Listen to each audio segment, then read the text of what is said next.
तो बच्चों, आज हम लोग पढ़ने वाले हैं 11th क्लास का हिस्ट्री। ये 11th क्लास का हिस्ट्री का पार्ट 2 रहेगा, जिसका नाम है लेखन कला और शहरी जीवन। हिस्ट्री का पार्ट 1 इससे पहले वीडियो डाल चुके हैं, आप लोग हमारे चैनल पर जाकर देख सकते हैं। तो चलिए आज स्टार्ट करते हैं पार्ट 2। लेसन 2 लेकर आए हैं, जिस चैप्टर का नाम है लेखन कला और शहरी जीवन। ये मोस्ट इम्पॉर्टेंट क्वेश्चन है। चलिए स्टार्ट करते हैं। तो चलिए आज का पहला प्रश्न पर बात करते हैं। मेसोपोटामिया नाम किस भाषा से संबंधित है? देखिए 4 ऑप्शन दिया हुआ, अंग्रेजी, यूनानी, फ्रेंच, फारसी। तो यहाँ पर जो राइट आंसर हो जाएगा यूनानी। मेसोपोटामिया नाम जो है यूनानी भाषा संबंधित है, तो राइट आंसर बी होगा। चलिए क्वेश्चन नंबर बात करते हैं हम लोग 2 पे। मेसोपोटामिया नाम यूनानी भाषा के किन 2 शब्दों से मिलकर बना है? तो 4 ऑप्शन है, मेसोस और पोटामा। दो बी में है मेसोज और फुरात, सी में है मेसोज और पोटेमाउस। इनमें से कोई नहीं। तो जहाँ जो राइट आंसर हो जाएगा, मेसोपोटामिया जो बना है मेसोज और पोटेमोस से मिलकर बना है, राइट आंसर सी होगा। चलिए क्वेश्चन नंबर 3 पे बात करते हैं। मेसोपोटामिया निम्नलिखित में से किन 2 नदियों के बीच का उपजाऊ क्षेत्र है? तो देखिए यहाँ पे ऑप्शन है दजला और नील, फुरात और नील, दजला और फुरात, और इनमें से कोई नहीं। तो यहाँ पे जो राइट आंसर हो जाएगा दजला और फुरात। तो राइट आंसर क्या होगा? सी, दजला और फुरात नदी के बीच में मेसोपोटामिया सभ्यता फल फूल रही थी। चलिए क्वेश्चन हम लोग बात करते हैं 4 पे। क्वेश्चन नंबर 4 पे हम लोग बात करते हैं, मेसोपोटामिया का क्षेत्र वर्तमान में डैश गणराज्य का हिस्सा है, मतलब किस राज्य में पड़ता है? तो चलिए बात करते हैं ईरान, इराक, जॉर्डन, इजराइल। तो राइट आंसर क्या हो जाएगा? इराक। जो मेसोपोटामिया सभ्यता आज से 5000 साल लगभग जो इराक में एक सभ्यता फल फूल रही थी, तो वो जो गणराज्य है वो इराक देश में फल फूल रही थी। उसे वो एक सभ्यता का नाम मेसोपोटामिया था। चलिए तो इसलिए राइट आंसर क्या हो जाएगा? इराक। चलिए क्वेश्चन नंबर बात करते हैं हम लोग। मेसोपोटामिया की सभ्यता के लिए प्रसिद्ध थी। तो मेसोपोटामिया जो है सभ्यता किसके लिए प्रसिद्ध थी? देखिए यहाँ पे दिया है शहरी जीवन, समृद्ध साहित्य, गणित और खगोल विद्या। तो और डी में दिया उपयुक्त सभी। तो यहाँ राइट आंसर क्या हो जाएगा? उपयुक्त सभी।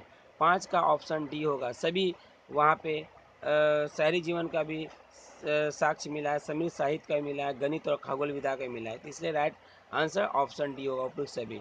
चलिए क्वेश्चन हम लोग बात करते हैं 6 पे। मेसोपोटामिया में पुरातत्व खोजों की शुरुआत डैश दशक में हुई है?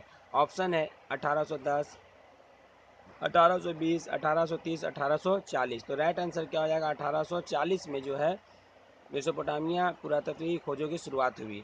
1840 याद रखिए, राइट आंसर 1840। चलिए क्वेश्चन नंबर बात करते हैं 7 पे।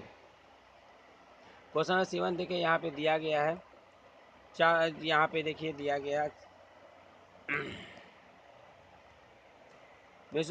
यूरोपवासियों के लिए मेसोपोटामिया क्यों महत्वपूर्ण था? तो 4 ऑप्शन है, क्योंकि बाइबल के प्रथम भाग ओल्ड टेस्टामेंट में इसका उल्लेख मिलता है। ये बात बिल्कुल सही है, क्योंकि बाइबल के प्रथम भाग में ओल्ड टेस्टामेंट में इसका मेसोपोटामिया का उल्लेख मिलता है। ये बात सही है। ओल्ड टेस्टामेंट की बुक जो है बुक ऑफ जेनेसिस में सीमार का उल्लेख मिलता है। ये भी सही है। यूरोप के यात्री और विद्यमान मेसोपोटामिया को अपने पूर्वजों की भूमिका निभाते हैं। ये भी सही है। और यहाँ पे ऑप्शन डी है उपयुक्त सभी। तो यहाँ राइट आंसर होगा उपयुक्त में से सभी। तो उपयुक्त में से सभी राइट आंसर होगा। सभी बात यहाँ पे सही है, महत्वपूर्ण था। चलिए क्वेश्चन नंबर 8 पे बात करते हैं। देश में किस देश में 7000 से 6000 ईसा पूर्व यानी बीसी के बीच जो है खेती की शुरुआत हो गई थी? तो यहाँ 4 ऑप्शन है, ईरान, इराक, सऊदी अरब, उपयुक्त सभी। तो यहाँ राइट आंसर क्या होगा? इराक में, क्योंकि इराक में ही मेसोपोटामिया सभ्यता फल फूल रही थी। तो इराक होगा राइट आंसर। चलिए क्वेश्चन नंबर हम लोग बात करते हैं 9 पे। क्वेश्चन नंबर 9 पे हम लोग बात करते हैं, कांसा, तांबा और डैश से मिलकर बनता है। यानी कांसा जो है, कांसा एक मिश्र धातु है, तो कांसा का साथ क्या मिलाया जाता है, तांबा का साथ क्या मिलाया जाता है जो कांसा तैयार होता है। चलिए तो ऑप्शन देखिए, एल्युमिनियम, लोहा, चांदी, रांगा। तो देखिए तांबा का साथ रांगा यानी टीन मिलाया जाता है, तब कांसा बनता है, तो इसलिए राइट आंसर ऑप्शन डी होगा। चलिए क्वेश्चन नंबर बात करते हैं 10 पे। मेसोपोटामिया में किस चीज़ का अभाव यानी कमी था। चार ऑप्शन है, खाद्य संसाधन, जल संसाधन, खनिज संसाधन, उपयुक्त सभी। तो जो राइट आंसर हो जाएगा ऑप्शन सी राइट आंसर हो जाएगा। मेसोपोटामिया में खनिज संसाधन की कमी थी। चलिए क्वेश्चन नंबर बात करते हैं 11 पे। 11 पे हम लोग बात करते हैं क्वेश्चन नंबर 11 पे। मेसोपोटामिया के लोग लकड़ी, तांबा, चांदी, सोना, सीपी और विभिन्न प्रकार के पत्थरों कहाँ से मंगाते थे। चार ऑप्शन है, तुर्की से, ईरान से, खाड़ी पार देश से, उपयुक्त सभी। तो यहाँ राइट आंसर क्या हो जाएगा, इनमें से सभी, उपयुक्त सभी में से। तुर्की से मंगाते थे, ईरान से भी, और खारस के खाड़ी पार देश से भी, उपयुक्त सभी। तो राइट आंसर डी होगा ऑप्शन। चलिए क्वेश्चन नंबर बात करते हैं हम लोग 12 पे। देखिए क्वेश्चन नंबर 12 पे हम लोग जब बात करते हैं, मेसोपोटामिया में जो पहली पट्टिका पाई गई वो लगभग डैश की है। तो यहाँ चार ऑप्शन है, 1000 ईसा पूर्व, 2000 ईसा पूर्व, 3200 ईसा पूर्व, 5600 ईसा पूर्व। तो राइट आंसर क्या हो जाएगा, तो सी हो जाएगा, 3200 ईसा पूर्व लगभग पाई गई थी। चलिए तो इसलिए राइट आंसर क्या होगा, ऑप्शन सी।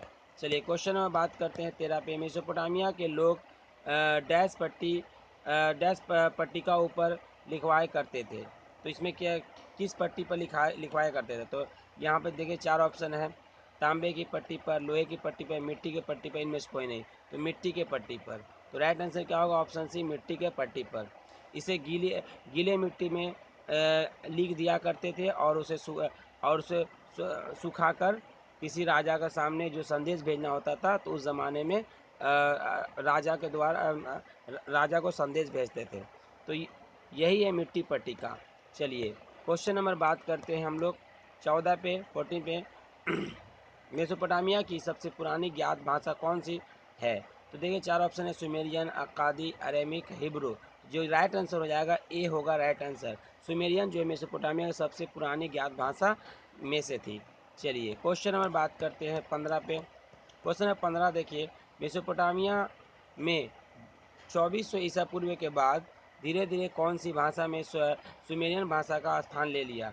तो जो यहाँ पे जो राइट आंसर हो जाएगा अक्कादी हो जाएगा, यानी अक्कादी राइट आंसर हो जाएगा। देखिए यहाँ पे अक्कादी क्या होगा, राइट आंसर होगा। धीरे धीरे कौन सी भाषा में सुमेरियन भाषा का स्थान ले लिया, तो अक्कादी भाषा में ले लिया, सुमेरियन से अक्कादी भाषा में ले लिया। चलिए क्वेश्चन नंबर हम लोग बात करते हैं 16 पे। देखिए निम्नलिखित कथन में से कौन सा कथन क्या है, गलत है। इसमें गलत कथन को ढूंढना है। चलिए हम लोग देखते हैं गलत कथन कौन सा है। चलिए तो पहला ऑप्शन में है, देखिए मेसोपोटामिया के लिपि को सैकड़ों चिन्ह सीखने पड़ते थे, ये बिल्कुल सही है। तो यहाँ गलत ढूंढना है। चलिए बी में देखते हैं, उसे गीली पट्टी पर उसके सूखने से पहले लिखना होता था, ये बात भी सही है। चलिए नेक्स्ट बात करते हैं हम लोग, लेखन कार्य के लिए बड़ी कुशलता की आवश्यकता होती थी, ये भी बात सही है। लेखन कार्य को महत्वपूर्ण नहीं माना जाता था, ये बिल्कुल गलत है। इसलिए गलत ही यहाँ पे देखिए आंसर पूछ रहा था, इसलिए ऑप्शन डी जो है हमारा क्या होगा, राइट आंसर होगा, ऑप्शन डी। चलिए अब बात करते हैं क्वेश्चन नंबर 17 पे। क्वेश्चन नंबर 17 पे देखिए उरुक क्या था। तो उरुक एक प्रकार का शहर का नाम था। देखिए उरुक यहाँ पे, तो उरुक की बात करते एक प्रकार क्या था, शहर था। तो पहला है मेसोपोटामी पक्षी, मेसोपोटामियाई भाषा, मेसोपोटामी शहर, और चौथा है मेसोपोटामियाई भवन। तो यहाँ पे उरुक का एक बहुत अच्छा शहर था जो मेसोपोटामिया में थी। तो राइट आंसर हो जाएगा ऑप्शन सी, मेसोपोटामिया शहर का नाम था उरुक। चलिए क्वेश्चन नंबर हम लोग बात करते हैं 18 पे। 18 पे हम लोग बात करते हैं, देखिए उर शब्द किस देवता के लिए उपयोग किया गया जाता था। उर शब्द, देखिए उर शब्द बहुत वीवीआई क्वेश्चन है। तो यहाँ पे चार ऑप्शन है, चंद्रदेव, सूर्यदेव, अग्निदेव, इनमें से कोई नहीं। तो जो राइट आंसर हो जाएगा, चंद्रदेव के लिए उर शब्द देवता के लिए प्रयोग किया जाता था। तो चंद्रदेव राइट आंसर होगा 18 का। चलिए क्वेश्चन हम लोग बात करते हैं 19 पे। देखिए 19 पे क्या कह रहा है, प्रेम और युद्ध की देवी किसे माना जाता था। यानी प्रेम और युद्ध की देवी किसको माना जाता था। तो 4 ऑप्शन है, उर, इन नाना, एनम कर, उपयुक्त सभी। तो यहाँ राइट आंसर क्या हो जाएगा, बी। तो राइट आंसर बी हो जाएगा, इन नाना को मानते थे। चलिए क्वेश्चन हम लोग बात करते हैं 20 पे। 2000 ईसा पूर्व के बाद मारी नगर डैश के रूप में खूब फला फूला। मारी नगर, तो देखिए 4 ऑप्शन है, शाही राजधानी, शाही भवन, शाही कला, इनमें से कोई नहीं। जो राइट आंसर हो जाएगा, शाही राजधानी के नाम से मारी नगर रूप में खूब फला फूला। तो राइट आंसर शाही राजधानी होगा। चलिए क्वेश्चन नंबर 21 पे हम लोग बात करते हैं। मारी के राजा किस समुदाय के थे। मारी का राजा, तो मारी का राजा चार ऑप्शन है, एमोराइट, अक्कादी, ज्यू, इनमें से कोई। राइट आंसर क्या होगा, एरोमाइट का हो जाएगा, एमोराइट का हो जाएगा, एमोराइट। चलिए क्वेश्चन नंबर 22 पे बात करते हैं। साइप्रस द्वीप अलासिया, साइप्रस द्वीप अलासिया किसके व्यापार के लिए मशहूर था। किसके व्यापार के लिए, तो देखिए कपड़े के व्यापार के लिए, सैनिक सामान के लिए, तांबे और टीन के लिए, इनमें से कोई। राइट आंसर क्या हो जाएगा, तांबे और टीन के लिए। अलासिया जगह जो नाम है वो तांबे और टीन के लिए प्रसिद्ध थे, व्यापार के लिए। चलिए क्वेश्चन नंबर 23 से बात करते हैं। क्वेश्चन नंबर 23, मेसोपोटामिया की दुनिया को सबसे बड़ी देन क्या है। तो यानी मेसोपोटामिया वासियों ने दुनिया को सबसे बड़ा देन क्या दिया है। तो देखिए 4 ऑप्शन है, गणित की विदातापूर्ण परंपरा, कालगणना, और सी में है ए और बी दोनों, इनमें से कोई नहीं। तो राइट आंसर क्या हो जाए, ए और बी, यानी ऑप्शन ए भी सही है और ऑप्शन बी भी सही है। चलिए क्वेश्चन हम लोग 24 से बात करते हैं। बेबीलोन को 625 ईसा पूर्व में असीरियाई आधिपत्य से मुक्त किसने कराया था, बेबीलोन को। तो देखिए 4 ऑप्शन है यहाँ पे। यहाँ पे क्या है, 4 ऑप्शन है, देखिए 4 ऑप्शन है, नेबोपोलासर, सिकंदर, नाइबोनीडस, इनमें से को नहीं। तो राइट आंसर क्या हो जाएगा, नेबोपोलासर होगा। चलिए क्वेश्चन हम लोग बात करते हैं 25 पर, और आज का लास्ट प्रश्न है चैप्टर का। चलिए, परिवहन का सबसे सरल तरीका क्या होता है। तो परिवहन का सबसे सरल तरीका जल मार्ग होता है। तो राइट आंसर क्या हो जाएगा, जल मार्ग होगा। देखिए 4 ऑप्शन था, रेल मार्ग, वायु मार्ग, उपयुक्त सभी।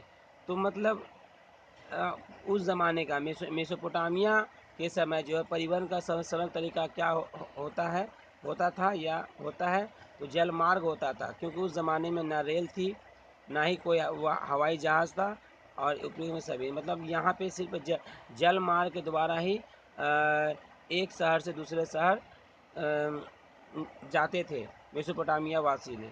इसलिए यहाँ पे राइट आंसर क्या हो जाए, जल मार्ग।